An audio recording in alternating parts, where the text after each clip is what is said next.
Nós daremos continuidade à nossa série de mensagens sobre as cartas de Apocalipse. Hoje vamos ler sobre a carta de Esmirna.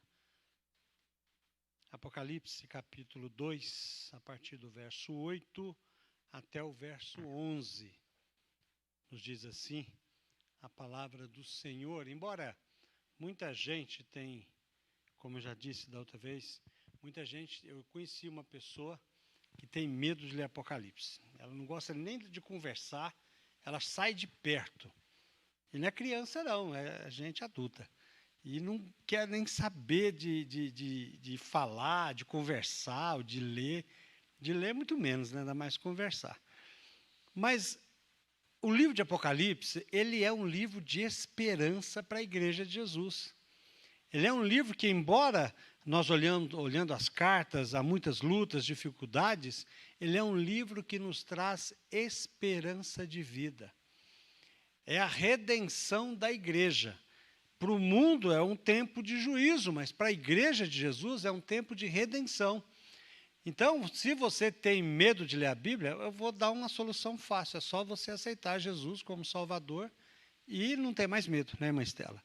Passa a ter alegria, porque é exatamente isso, né? É luta, é dificuldade, mas, pastor, tem textos, tem algumas posturas que vai dizer que a igreja vai passar tribulação ou que não vai passar tribulação. Se a igreja vai passar tribulação ou não vai, eu não sei. Eu sei o seguinte, se a igreja passar pela tribulação, Jesus estará com a igreja. E a igreja vai ser abençoada, a igreja vai ser guardada. Né? Deus jamais nos prova além do que nós possamos suportar. Então, quando nós olhamos o livro de Apocalipse, lemos as cartas de Apocalipse, ela tem o intuito de acalentar o nosso coração, nos encorajar cada vez mais a andarmos com o Senhor. E a carta de Esmirna não é diferente. No capítulo 2, a partir do verso 8, diz assim: ao anjo da igreja em Esmirna escreve: estas coisas diz o primeiro e o último, que esteve morto e tornou a viver. Conheço a tribulação pela qual você está passando, a sua pobreza, embora você seja rico, e a blasfêmia dos que se declaram judeus e não são, sendo, isto sim, sinagoga de Satanás. Não tenha medo das coisas que você vai sofrer. Eis que o diabo está para lançar algum de vocês na prisão, para que vocês sejam postos à prova e passem por uma tribulação de 10 dias. Seja fiel até a morte, e eu lhe darei a coroa da vida. Quem tem ouvidos, ouça o que o Espírito diz às igrejas. Ao vencedor, de modo nenhum, sofrerá o dano da segunda morte. Muito obrigado, Pai, pela Tua palavra. Continua, Senhor, a nos abençoar e nos guardar. No nome de Jesus. Amém. Uma frase que se destaca nesse texto que nós lemos é a frase que Jesus diz para cada um de nós: seja fiel até a morte. Como que nós podemos ser fiéis até a morte? Nós só podemos, o crente só pode ser fiel tendo, em primeiro lugar, uma visão correta da vida cristã. Nós precisamos compreender e entender através do texto o que a igreja está passando, o que a igreja está perto de passar. Nós precisamos tirar da nossa mente uma visão romantizada do cristianismo no tempo que nós vivemos. Nós temos que enxergar a realidade. E a realidade que está para nós aqui é que a igreja, por exemplo, de Esmirna, que também a carta é escrita para nós, é que a igreja de Esmirna vai passar por tribulação. Isso é fato. A ideia de tribulação dá uma ideia de sufoco, de esmagamento. A igreja estava sendo exprimida, os acontecimentos estavam em volta da igreja em Esmirna, era para que a igreja fosse forçada a negar Jesus. ela está sendo forçada a abandonar a sua fé. Para isso, haviam crentes que eram lançados nas prisões, haviam crentes que eram torturados, haviam crentes que eram mortos em determinado tempo da igreja de Éfeso, da igreja de Esmirna. Só em uma oportunidade, 1.200 crentes foram lançados do alto do Monte Pagos. O alto do Monte Pagos, onde tem um precipício, que a altura, eu não sei, eu sei que a altura era suficiente para matar. E jogaram 1.200 crentes, em uma só oportunidade. Numa outra oportunidade, jogaram mais 800. Então, perto de 2.000 crentes foram lançados do Monte Pagos. Na igreja de Esmirna também, havia um pastor que era um discípulo do evangelista João, também, que foi acusado de blasfêmia, foi acusado de tantas outras mentiras e heresias, e ele foi acuado dizendo que ele precisava negar a Jesus, precisava maldizer a Jesus, porque senão ele seria lançado no fogo e seria queimado. Policarpo, servo de Jesus e discípulo de João, ele diz o seguinte: eu tenho 86 anos. 86 anos que eu sigo a Jesus. 86 anos que sou abençoado por Jesus. Como eu agora, na altura da minha vida que eu estou, eu vou maldizer o meu mestre? Não posso. Se você quer me queimar, então me queima, porque eu não vou negar Jesus. E ele foi feito uma pira dele. Sabe o que é uma pira? Uma pira é um tronco, aí você amarra aquela pessoa no tronco e por cima dela você joga lenha. Aí você ateia fogo e a pessoa se consome ali no meio daquela fornalha. Era isso que os crentes estavam vivendo naquele contexto. E era um contexto de tribulação. E é um contexto de tribulação a qual nós vivemos hoje. Graças a Deus que aqui, aonde nós estamos vivendo, nós não temos perseguição. Pelo menos por enquanto não.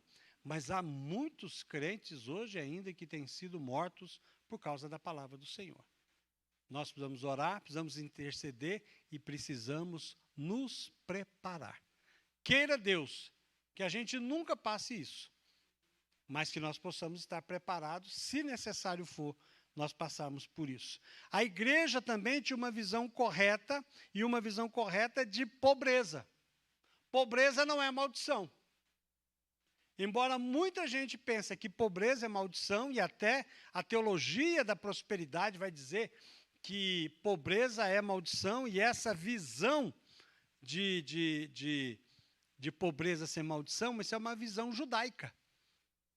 O judeu olha para você, se você tem dificuldade financeira, se você é pobre, é porque você tem alguma coisa na sua vida e Deus está amaldiçoando você. E essa visão vem caminhando e muita gente tem acreditado nesse tipo de coisa. Mas Jesus diz que os pobres serão bem-aventurados. Tiago diz que Deus elegeu os pobres do mundo para ser ricos na fé. A pobreza que João cita aqui não é uma pobreza qualquer, mas é uma pobreza que falta tudo, até o que comer. Os crentes estavam faltando tudo, e tinham algumas razões para isso. Os crentes eram procedentes das classes mais baixas. Muitos eram escravos. E esses escravos, uma vez que eram crentes com os seus patrões, os seus donos, então pagãos, incrédulos, sofriam muito mais. Ia sofrer muito mais. Os crentes que tinham alguma coisa, eles eram saqueados por serem crentes. Eles eram saqueados, eles tinham os seus bens tomados pelos seus perseguidores. E também os crentes que as pessoas que haviam se convertido, elas renunciavam à corrupção. Elas não se corrompiam, não aceitavam corrupção, e por conta disso, era tirado e arrancado tudo que eles tinham. Uma visão correta é que os judeus estavam espalhando falsos testemunhos sobre os cristãos. E uma das coisas que aconteciam ali era que eles eram acusados de canibalismo. O crente era acusado de canibalismo porque eles falavam na ceia do Senhor, o partir o corpo de Cristo, comer a carne de Cristo, beber o sangue de Cristo, era canibalismo. Eles eram acusados de blasfemos e heresia porque não adoravam ao imperador. Imagina você, crente em Jesus, sendo incitado a cantar que Deus é o imperador. Para nós é inconcebível isso. E os crentes estavam sendo acusados de heresia porque não adoravam ao imperador. Havia uma forte influência da comunidade judaica. Essa comunidade judaica que incitava os romanos contra os cristãos, João está dizendo que esta comunidade é sinagoga de Satanás. Os judeus que estavam ali estavam sendo acusados por João de serem sinagogas de Satanás, porque estavam incitando os romanos contra os cristãos e criando toda essa difamação. O fato é que toda essa situação, ela traz para nós uma provação muito grande, que é a tribulação. Mas nós sabemos que aquilo que Satanás coloca como tentação para nos incentivar a nos afastarmos de Deus, Deus vê como provação para que nós possamos ser aprovados e possamos manter a nossa fé firme no Senhor Jesus. Em segundo lugar, como ser um cristão fiel até a morte, sabendo que a avaliação de Jesus é diferente da avaliação do mundo. E o texto vai dizer isso para nós. É exatamente isso. A igreja de Esmirna era uma igreja pobre. Isso porque os crentes, como nós já falamos, vinham da classe baixa, eram escravos, eram tomados e saqueados, eram perseguidos, jogados na prisão, e eles não se corrompiam. E embora a igreja fosse pobre financeiramente, Jesus diz que ela é rica. Jesus diz que ela é rica. Ela não tinha tesouros na terra, mas ela tinha tesouro no céu. Ela era pobre diante dos homens, mas ela era rica diante de Deus. A riqueza de uma igreja, e aqui traz um ensino para nós, não está nos bancos confortáveis. A riqueza de uma igreja não está num orçamento volumoso. A riqueza de uma igreja está na fidelidade que ela tem a Jesus. É aí que está a nossa riqueza. É aqui que nós devemos nos apoiar. Enquanto o mundo está avaliando o ter, Jesus está nos avaliando ser. E é interessante isso, porque embora a igreja de Esmirna era uma igreja pobre e Jesus está identificando ela como uma igreja rica, Laodiceia, pelo contrário. Laodiceia era considerada uma igreja rica, cheia de recursos. Todo mundo tinha dinheiro lá, mas Jesus vê nela uma igreja pobre, uma igreja que não tinha nada. Então, quando nós olhamos aqui, olhamos para aquilo que é mais importante, o que é mais importante é ser rico para com Deus. Ter uma situação de riqueza é uma situação confortável, mas isso não pode tomar nunca o nosso coração.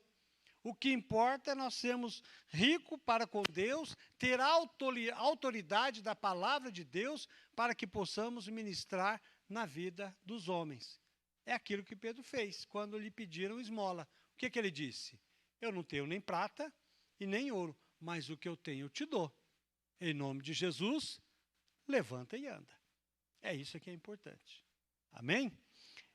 Em terceiro lugar, como um cristão pode ser fiel até a morte, estando pronto a fazer qualquer sacrifício para honrar o nosso Deus. Aqueles crentes eram pobres, perseguidos, caluniados, presos e agora estavam sendo encorajados a enfrentar a própria morte. Jesus está dizendo isso para eles. Eles estão sendo incentivados a preferir a morrer do que negar a Jesus. E fazer como o próprio Jesus fez. Foi obediente até a morte e morte de cruz. Da mesma forma, a igreja de Esmirna, nesse caso, ela não é candidata à morte, ela é candidata à vida. Porque Jesus sofreu até a morte e no final recebeu a coroa da vida. E nós também, se formos fiéis até a morte, também receberemos a coroa da vida. E aqui está o grande segredo que Jesus espera do seu povo. E ele espera fidelidade no testemunho, na família, nos negócios, na fé. O Senhor nos convoca a não vender o nosso Deus, a nossa relação com Deus, como Judas vendeu o nosso Senhor Jesus. O Senhor nos convoca a não trocarmos a nossa bênção da comunhão com Deus por um prato de comida, como a Isaú fez. Mas o que o Senhor espera de nós é que nós possamos ser cristão fiel na presença dEle, sabendo que vamos ser perseguidos por causa de Jesus, mas não podemos negá-lo. A Bíblia diz que todo aquele que quiser viver piedosamente em Cristo será perseguido. Todo aquele que quer fazer a vontade de Deus, todo aquele que quer viver como Cristo quer que ele viva, tenha certeza, vai sofrer perseguição. Essa é a palavra de Deus para nós. As promessas de vida boa para o crente está no céu. Não quer dizer que nós não temos vida boa aqui, somos abençoados. Né? Temos a graça, temos a presença. Aliás, no momento em que nós aceitamos a Jesus, nós não teremos a vida eterna. Nós temos a vida eterna. Nós já desfrutamos da vida eterna a partir do momento em que nós recebemos Jesus como Salvador e Senhor. Paulo vai dizer em Filipos: a vós foi dado o privilégio, não apenas de crer em Cristo, mas também de sofrer por Cristo. Isso é muito importante para que nós possamos saber que aquele que é fiel no pouco, sobre o muito o Senhor o colocará. Amém? E em quarto e último lugar, como ser um cristão fiel até a morte? Sabendo que Jesus está no controle de todos os detalhes da nossa vida. Diante de tudo que nós passamos, diante de tudo que a Bíblia diz que o cristão deve passar, e eu não vejo porque nós não passaríamos, porque se Deus não poupou os apóstolos, se Deus não poupou o próprio Jesus, por que o Senhor vai nos poupar? Nós precisamos estar preparados. Se não tiver que sofrer, glória a Deus, melhor ainda. Mas se tiver que sofrer, que nós possamos estar em comunhão com o Senhor, para que nós possamos saber, ter a certeza e a consciência através da sua palavra, que o Senhor está no controle da nossa vida. Por quê? Porque o texto nos diz em todas as cartas uma coisa, que o Senhor Jesus anda no meio da igreja. E Ele diz para cada um de nós: eu conheço a sua vida.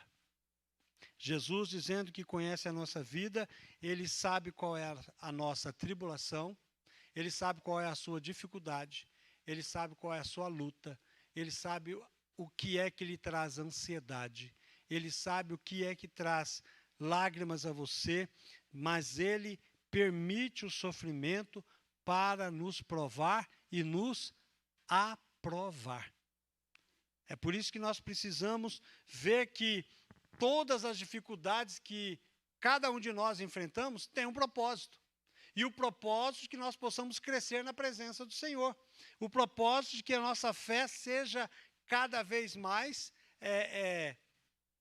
provada na presença do Senhor. Tem um livro, uma história de um pastor chamado Torturado por amor a Cristo. Quem já leu esse livro?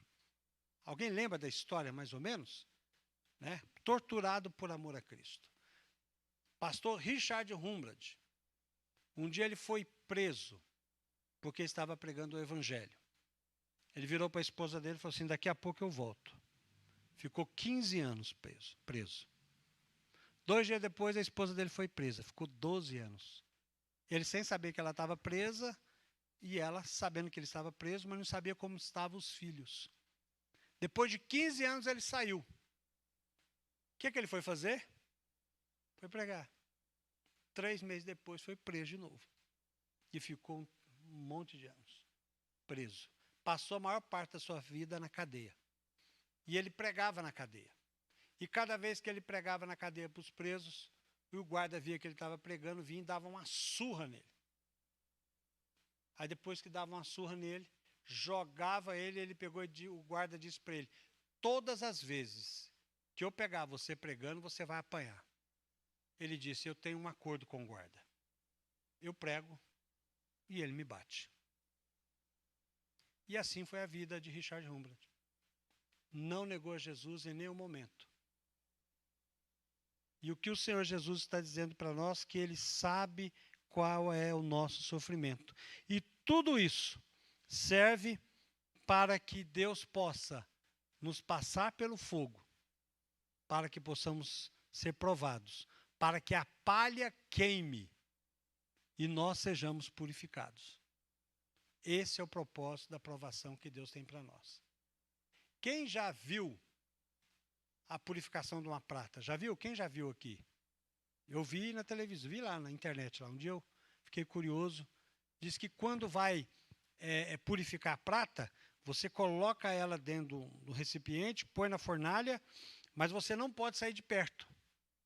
Você tem que ficar olhando, porque a impureza ela vem para a superfície, ela vai queimando, e cada vez que ela vai queimando mais, aquela impureza vai se deteriorando completamente, até a pessoa conseguir se ver na prata. Quando o ourives se vê na prata, é porque a prata está purificada. O dia que Jesus se vê em nós, é porque nós estamos purificados. Por isso que nós passamos por esse processo de purificação. E esse processo ele é pedagógico, porque ele nos ensina a aprender a depender de Deus cada dia mais. Nos ensina a saber que nós precisamos, que o que nós passamos não é castigo.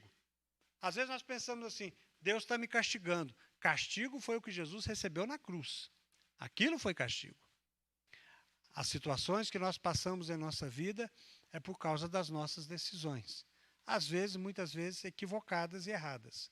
Mas o Senhor, quando nós somos e passamos por uma aflição que pode até vir do diabo, e tem muita aflição que vem do diabo, mas o Senhor deu autorização ao diabo para nos peneirar. Lembra o que Jesus disse a Pedro? Pedro, o diabo pediu para peneirá-los, mas eu orei por você. E quando você se converter, fortaleça seus irmãos. Foi o que Jesus disse. Da mesma forma, o Senhor permite a aflição na nossa vida para que nós possamos ser purificados. Mas Ele está no controle de tudo e de todas as coisas. Salmo 119, 71, Davi diz o seguinte: foi bom que eu tivesse passado pela aflição, para que eu aprendesse os teus decretos. Como ser fiel até a morte? Tendo uma visão correta da vida cristã, sabendo que a avaliação de Deus é diferente da avaliação do mundo, estando pronto para qualquer sacrifício para honrar a Deus, sabendo que Jesus está no controle de toda a nossa vida. A igreja de Esmirna nos ensina que vamos passar por lutas, mas Deus nos guardará em todas elas. Nós vamos passar por aflição, mas o Senhor estará conosco. Ele não vai impedir a fornalha, mas Ele vai pegar na nossa mão e vai passar pela fornalha junto conosco. para que nós sejamos abençoados. Que nós possamos aplicar cada vez mais a palavra do Senhor na nossa vida. Amém?